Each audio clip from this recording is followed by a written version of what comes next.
तो जब भी मैं कोई ट्रांसफ़ॉर्मर देखता हूँ तो 2 कंपनी ज़रूर दिमाग में आती है। पहली यस हाई वोल्टेज, दूसरा ट्रांसफ़ॉर्मर रेक्टिफायर इंडिया लिमिटेड। तो ट्रांसफ़ॉर्मर रेक्टिफायर्स में मेरा जो स्टेक है वो बहुत ना के बराबर है, कुछ ही शेयर खरीद रखे हैं। लेकिन यस हाई वोल्टेज में काफ़ी अच्छा खासा वहाँ पे एक्सपोज़र है।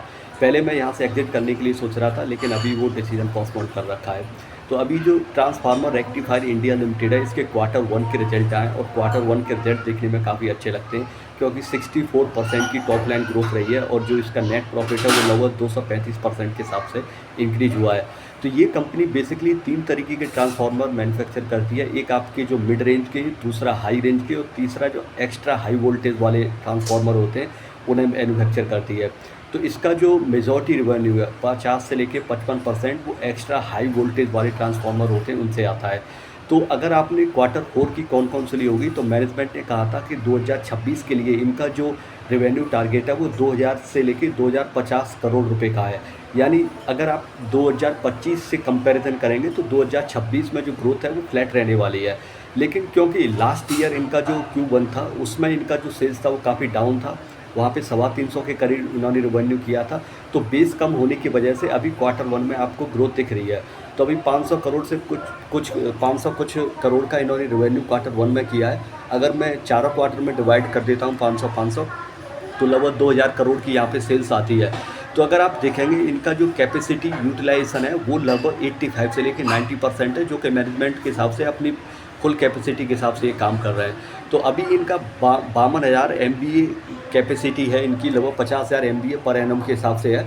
और इनका जो एक नया कैपेसिटी है वो लगभग आपके फ़ेब 2027 से आपका मान के 26 से मान के चलिए यूटिलाइज हो जाएगा। तो 44% का जंप आपको इनकी जो कैपेसिटी एक्सपेंशन है उसमें देखने को मिलेगा नेक्स्ट ईयर से।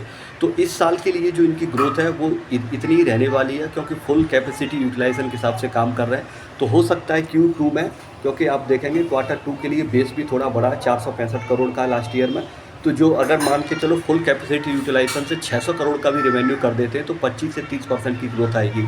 और Q3 में हो सकता है कि फ्लैट रहे बिल्कुल, और Q4 में भी उसी हिसाब से रह सकता है। लेकिन आने वाले नेक्स्ट ईयर में और उससे नेक्स्ट ईयर में 2028 यानी 3 साल के लिए जो 8000 करोड़ का इन्होंने रेवेन्यू का टारगेट रखा है, तो वो वहाँ पे आप देखेंगे इनकी कैपेसिटी से एक्सपेंशन से और प्लस इनका जो कैपेसिटी यूटिलाइजेशन है वहाँ से अच्छी खासी ग्रोथ आपको देखने को मिलेगी।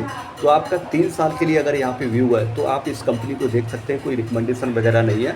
और इसका जो एक्सपोर्ट वाला जो पोर्शन है वहाँ से शायद 15 से 16% है, तो टैरिफ का भी इतना ज़्यादा इम्पैक्ट इस कंपनी के ऊपर पड़ेगा नहीं।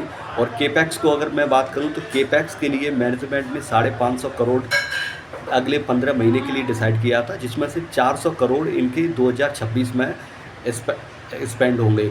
तो ओवरऑल अगर आप देखेंगे तो फंडामेंटली कंपनी ठीक है। एबिटा लेवल पे भी इन्होंने 16 से 17% की गाइडेंस दी थी और 18% से एबव ही रहे Q1 में 2026 में।